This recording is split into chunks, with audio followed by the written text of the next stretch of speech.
Good morning students. चलिए बेटा, अब हम कैदी और कोकिला के क्वेश्चन आंसर डिस्कस करते हैं। तो पहला क्वेश्चन देखिए कि कोयल की कूक सुनकर कवि की क्या प्रतिक्रिया थी। यानी जब कारागार में कवि ने कोयल की कूक सुनी तो उसने क्या प्रतिक्रिया दी थी। तो आंसर इसका क्या है कि आधी रात के गहरे अंधेरे में कोयल की कूक सुनकर कवि जानना चाहता था कि वह क्यों कूक रही है।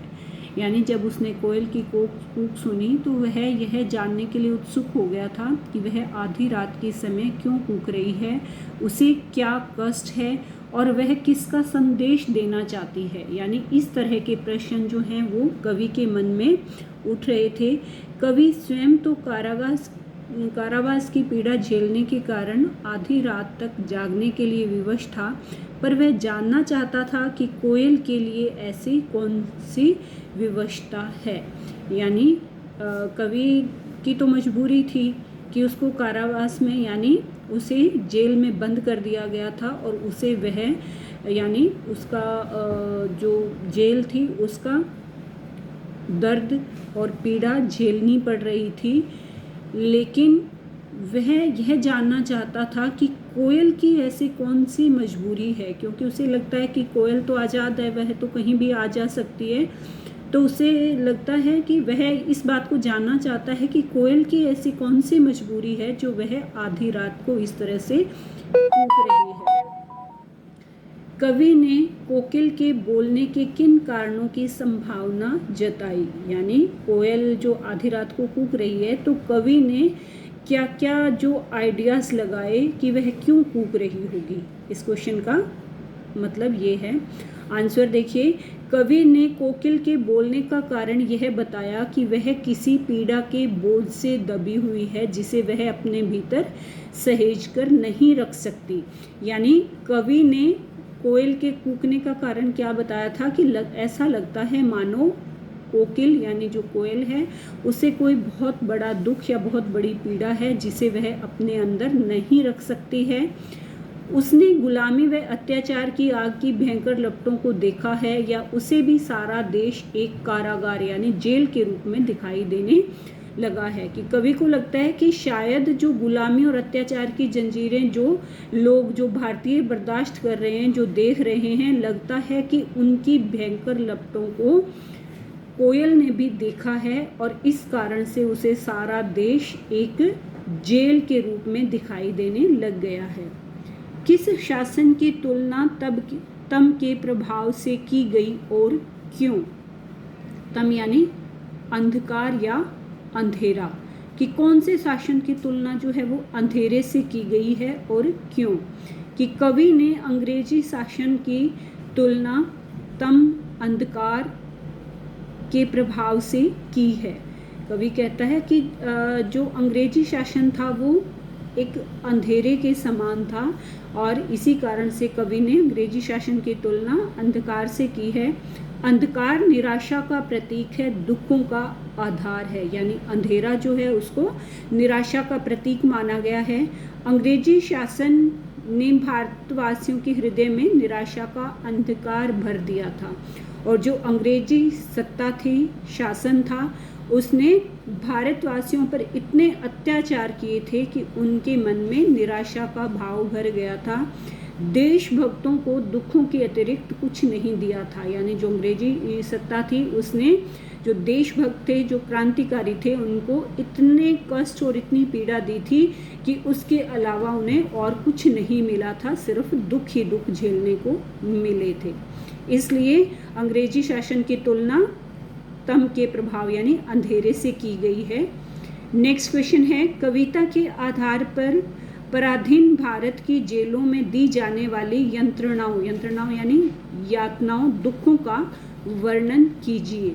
कि हमने कविता के आधार पर बताना है कि जो गुलाम भारत था उसमें भारत की जेलों में जो लोग बंद थे उनके साथ कैसा व्यवहार किया जाता था, उन्हें क्या क्या शारीरिक कष्ट दिए जाते थे। पराधीन भारत की जेलों में अंग्रेजी शासन ने भयंकर यंत्रणाओं का प्रबंध किया था। कि जो गुलाम भारत की जेलें थी उसमें अंग्रेजी अधिकारियों ने क्या किया हुआ था कि भयंकर यातनाओं का, यानी बहुत ही उनको भयंकर यातनाएं वहाँ पर दी जाती थी ताकि देशभक्त उनसे भयभीत हो जाएं। क्यों दी जाती थी? कि ताकि जो देशभक्त हैं वो उनसे डरने लग जाएं और अपने उद्देश्य से पीछे हट जाएं। देशभक्तों का उद्देश्य क्या था? भारत को आज़ाद कराना। तो वो अंग्रेज लोग चाहते थे कि वे अपने उद्देश्य से पीछे हट जाएं और जेलों में कैदियों की छाती पर बैलों की तरह फीता लगाकर चूना आदि पिसवाया जाता था। और जेलों में जो कैदी बंद थे उनकी छाती पर एक फीता लगा दिया जाता था और बैलों की तरह उनसे काम लिया जाता था, यानी उनसे चूना पिसवाया जाता था। पेट से बांधकर हल जुतवाया जाता था, कोल्हू चलवाकर तेल निकलवाया जाता था। यानी ये वे काम हैं जो पशुओं के द्वारा किए जाते हैं, परंतु ये सारे काम जेल में बंद देशभक्तों से करवाए जाते थे। ईंटों और पत्थरों की गिट्टियाँ तुड़वाई जाती थी। ईंट और पत्थर तुड़वाए जाते थे, यानी उनसे बहुत ज़्यादा शारीरिक और कष्टप्रद काम करवाए जाते थे। उन्हें भूखा प्यासा रखा जाता था। उनके हंसने रोने पर भी रोक थी, यानी वो ना हंस सकते थे ना रो सकते थे। उन्हें टाइम पर खाना नहीं दिया जाता था। वे अपने हृदय के भावों को प्रकट नहीं कर सकते थे, यानी जेल में बंद जो लोग थे वो अपने हृदय के भावों को प्रकट नहीं कर सकते थे। ऐसा जो व्यवहार है वो देशभक्तों के साथ किया जाता था। नेक्स्ट क्वेश्चन देखिए, भाव स्पष्ट कीजिए। इसमें हमने आशय स्पष्ट करना है। मृदुल वैभव की रखवाली सी कोकिल बोलो तो, यानी इसमें आंसर हमने क्या लिखना है कि इस लाइन की यहाँ पर हमने व्याख्या करनी है कि कवि ने उस कोयल को कहा था कि मृदुल वैभव की रखवाली सी। इसका आंसर क्या होगा कि कवि कोयल से जानना चाहता है कि वह रात के अंधकार में अचानक क्यों कूक पड़ी। यानी कवि जो है वो जानना चाहता है कि हे कोकिल, तुम बताओ कि तुम इस रात के अंधेरे में क्यों कूक रही हो, तुम क्यों इस तरह से दुख भरी आवाज़ में गा रही हो। यानी फिर वो उसने कोयल के लिए क्या कहा है? मृदुल वैभव की रखवाली। मृदुल यानी कोमल और जो सॉफ्ट होता है, कि कोयल को क्या कहा गया है कि मृदुल वैभव की रखवाली, कि वह तो प्रकृति के कोमल सौंदर्य रूपी वैभव की रक्षा करती है। यानी वह तो प्रकृति का जो कोमल सौंदर्य है, जो प्रकृति की सुंदरता है, उसकी रक्षा करती है। तो फिर अचानक से ऐसा क्या हो गया या उसे क्या हो गया जो आधी रात को वह अंधेरी रात में ऊंचे स्वर में कूक उठी है, यानी उसकी आवाज़ में यह पीड़ा क्यों है। हूँ मोट खींचता लगा पेट पर जुआ, खाली करता हूँ ब्रिटिश अकड़ का कुआ। इस पंक्ति का अर्थ है कि कवि ने अंग्रेजी शासन काल में जेलों में ढाए जाने वाले अत्याचारों का उल्लेख करते हुए कहा है कि उसे पेट पर फीता बांधकर पशुओं की तरह कोल्हू चलाना पड़ता है। यानी इसमें क्या बताया गया है कि जो अंग्रेज अधिकारी थे उनके द्वारा जेलों में बंद भारतीयों पर जो अत्याचार किए जाते थे उनका यहाँ पर वर्णन किया है। उल्लेख करते हुए कहा गया है कि उससे, यानी कवि से और जो अन्य देशभक्त थे उनके पेट पर फीता बांधकर पशुओं की तरह उसे कोल्हू चलाना पड़ता है। खाली करता हूँ ब्रिटिश अकड़ का कुआं। पर कवि कहता है कि वह यह काम करते हुए उफ तक नहीं करता, जिसके कारण वह अंग्रेज सरकार या अंग्रेज अधिकारियों की अकड़ को या उनके घमंड को चूर चूर कर देता है। क्योंकि अंग्रेजी अधिकारी ये चाहते थे कि वो इस तरह की यातनाएं देंगे तो भारतीय डर जाएंगे और अपने उद्देश्य से पीछे हट जाएंगे, लेकिन भारतीयों ने कभी भी उनके सामने उफ तक नहीं की थी। तो इसके कारण अंग्रेज सरकार का जो घमंड था वो चूर चूर हो रहा था। अर्धरात्रि में कोयल की चीख से कवि को क्या अंदेशा है कि कोयल जो है वो आधी रात में इस तरह से चीख रही है, तो कवि को क्या लगता है? अर्धरात्रि में कोयल की चीख से, कि आधी रात में कोयल के चीखने से कवि को अंदेशा, यानी उसे लग रहा है कि या तो वह पागल हो गई है यानी वो सोचता है कि या तो ये पागल हो गई है जो इतनी ज़ोर से चीख रही है, या उसने जंगल की आग की विनाशकारी ज्वालाओं यानी लपटों को देख लिया है। कवि कहता है कि या इसने किसी जंगल में लगी आग को देख लिया है जो इस तरह से वह आधी रात में चीख रही है। कवि को कोयल से ईर्ष्या क्यों हो रही है, यानी उससे जलन क्यों हो रही थी कि कवि को कोयल से ईर्ष्या यानी जलन इसलिए हो रही है क्योंकि कवि के अनुसार कोयल को हरे भरे पेड़ों पर रहने का अवसर मिलता है, जबकि वह 10 फुट की अंधेरी कोठरी में रह रहा है। यानी वह क्यों उससे जलन करता है, ईर्ष्या करता है कि कोयल तो हरे भरे पेड़ों पर रहती है, वह इधर उधर घूमती रहती है, लेकिन कवि को एक 10 फुट की कोठरी में बंद कर दिया गया है और ना तो वह बाहर का वातावरण देख सकता है, ना ही वह बाहर जा सकता है। वह सारे आकाश में उड़ने के लिए स्वतंत्र है, यानी कोयल तो आज़ाद है, वह तो कहीं भी उड़ सकती है, जबकि कवि के पास काल कोठरी का सीमित स्थान है। जबकि कवि के पास क्या है कि उसके पास तो सिर्फ 10 फुट की एक काली कोठरी है। कोयल का कूकना मधुर गीत कहलाता है कि जब कोयल कूक रही है तो सारे लोग उसकी प्रेज़ कर रहे हैं और उसके गीत को मधुर गीत कहते हैं। जबकि कवि अगर अपने हृदय की पीड़ा को व्यक्त करते हुए, अपने दुख को व्यक्त करते हुए रोता भी है तो वह उसका गुनाह माना जाता है। नेक्स्ट क्वेश्चन है, कवि की स्मृति पटल पर कोयल की गीतों की कौन सी मधुर स्मृतियां अंकित हैं जिन्हें वह अब नष्ट करने पर तुली है। यानी कोयल जो है वह एक सौंदर्य का पक्षी माना जाता है, उसकी आवाज़ बहुत मीठी है और जब वह गाती है तो चारों ओर प्रसन्नता छा जाती है। तो कवि इसमें कह रहा है कि इसमें ये पूछा गया है कि कवि की स्मृति पटल यानी उसके दिमाग पर कोयल की गीतों की कौन सी मधुर स्मृतियाँ यानी कौन सी मीठी यादें अंकित हैं यानी छपी हुई हैं, जिन्हें वह इस तरह से वेदना भरी आवाज़ में गाकर वह उनको नष्ट करने पर तुली है। आंसर है, कवि के स्मृति पटल पर कोयल के गीतों की अनेक मधुर स्मृतियाँ अंकित हैं। यानी कवि के दिमाग में ऐसी बहुत सारी यादें हैं जो कोयल के गीतों के द्वारा उसके दिमाग में बस गई हैं। जैसे वह क्या करती थी कि वह हर रोज़ सुबह सवेरे कूककर लोगों को नींद से जगाती थी। यानी जब लोग सोए होते थे तो वह अपनी मीठी आवाज़ में गाती है, जिसकी आवाज़ सुनकर लोग उठ जाते हैं और उन्हें कर्म क्षेत्र की ओर प्रवृत्त करती थी। यानी वह मीठी आवाज़ में गीत गाकर लोगों को उठाकर वह उन्हें अपने कर्म क्षेत्र यानी कार्य पर या काम पर जाने की प्रवृत्त मतलब प्रेरणा देती थी।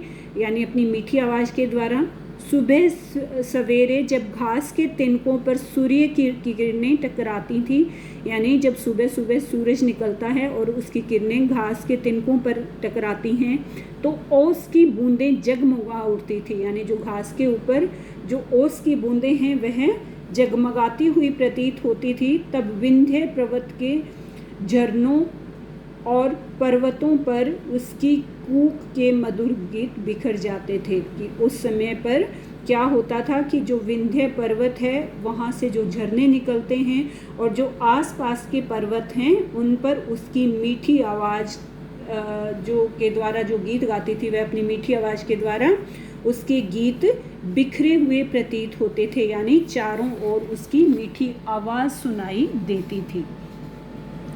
नेक्स्ट क्वेश्चन है, हथकड़ियों को गहना क्यों कहा गया है?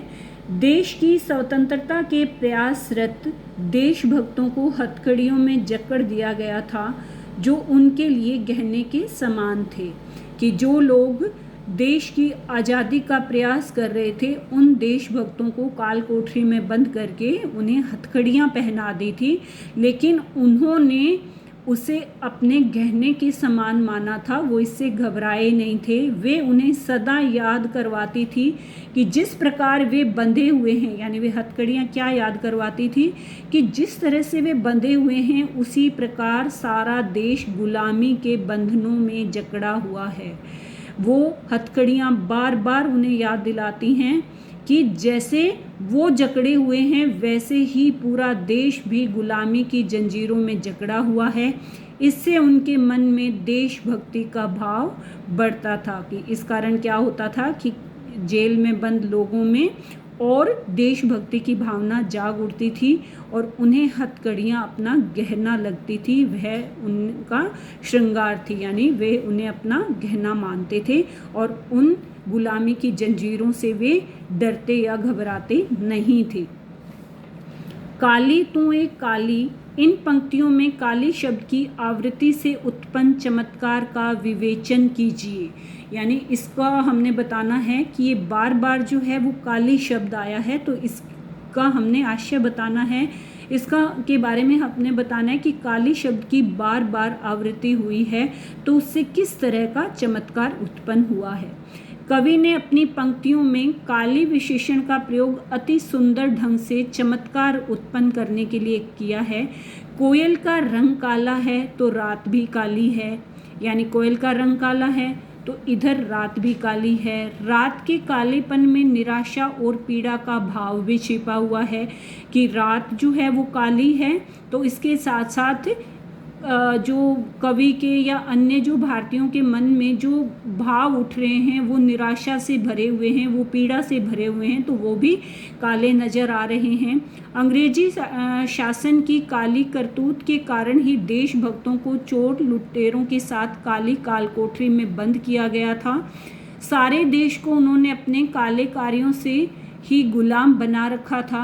अंग्रेजी राज्य की काली वैचारिक लहरें और उनकी काली कल्पनाएं हमारे देश के लिए भयावह थीं, यानी चारों तरफ काला ही काला नज़र आ रहा था, क्योंकि सभी जो अंग्रेजी अधिकारी थे, जो अंग्रेजी सत्ता के लोग थे, वो क्या करते थे कि वो जो भी उनके खिलाफ आवाज़ उठाता था उन्हें वो दंडित करते थे और उन पर तरह तरह के अत्याचार करते थे। तो इस कारण उन्हें सब कुछ काला ही काला नज़र आ रहा था और काला जो है, काला रंग निराशा का प्रतीक माना गया है, इसलिए यहाँ पर जगह जगह काला या काली शब्द का प्रयोग किया गया है। कवि की काल कोठरी भी काली थी, यानी वहाँ भी निराशा थी। उसकी टोपी काली थी और ओढ़ा जाने वाला कंबल भी काला था।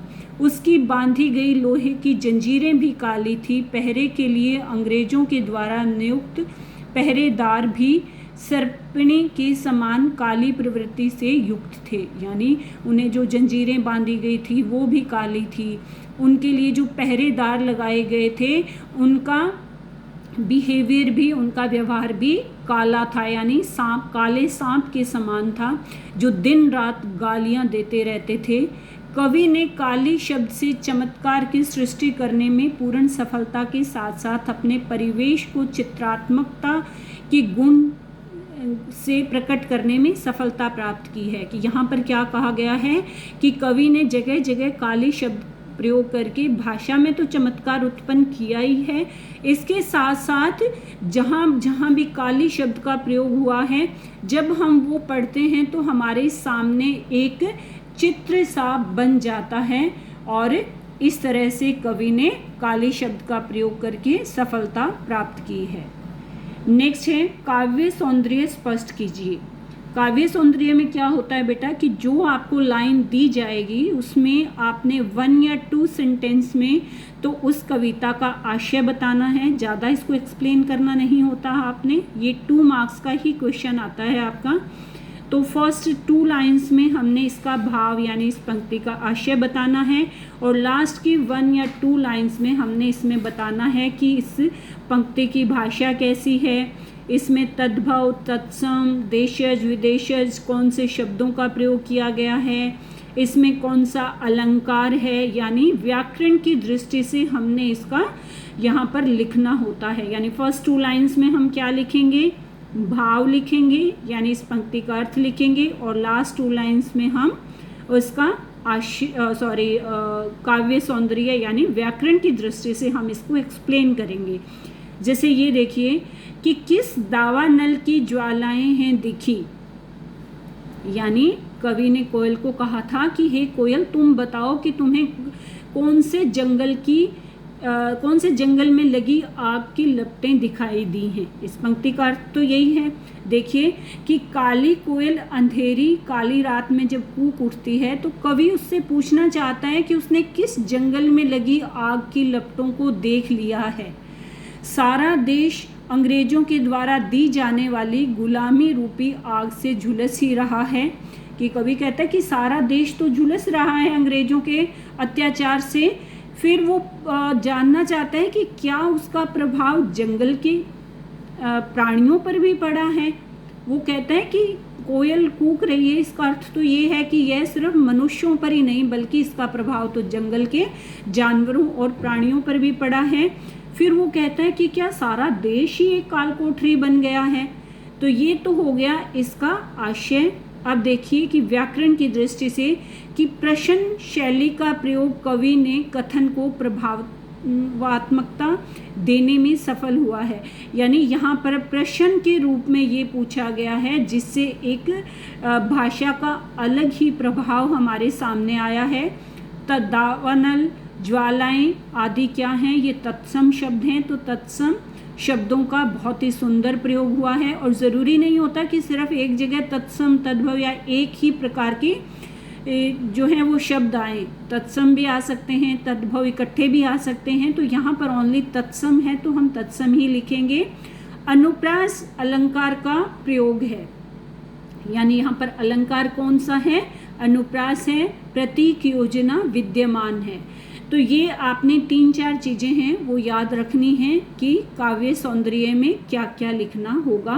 बाकी आप अपने बुक के जो जितने भी पोएम्स के क्वेश्चंस हैं उन सब में देखना कि आपको अपने आप फिर समझ में आ जाएगा। और इसके साथ साथ जो आपको हर स्टैंजा के बाद व्याख्या दी जाती है आपकी इसमें बुक में, आप वो भी करना, क्योंकि उसमें भी भाव सौंदर्य और काव्य सौंदर्य के अलग अलग प्रश्न दिए गए हैं जिसके द्वारा आपको पता चल जाएगा।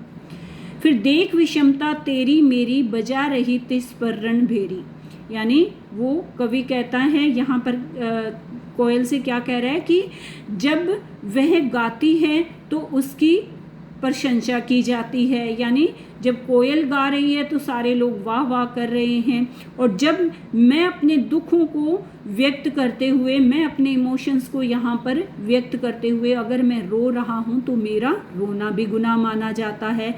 देख विषमता तेरी मेरी बजा रही तिस पर रणभेरी। फिर कवि कहता है कि देखो हम दोनों की स्थिति में बहुत अंतर है, बहुत फर्क है, लेकिन फिर भी मैं देश की स्वतंत्रता के लिए रणभेरी यानी युद्ध करने का पूर्ण रूप से प्रयास करूँगा। यहाँ पर तत्सम शब्दावली का प्रयोग है।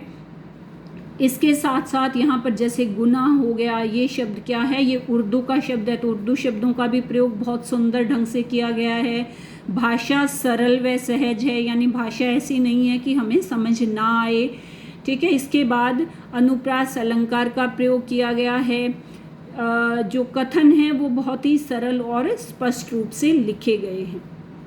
नेक्स्ट देखिए रचना और अभिव्यक्ति कि कवि जेल के आसपास अन्य पक्षियों का चहकना भी सुनता होगा, लेकिन उसने कोकिला की ही बात क्यों की है।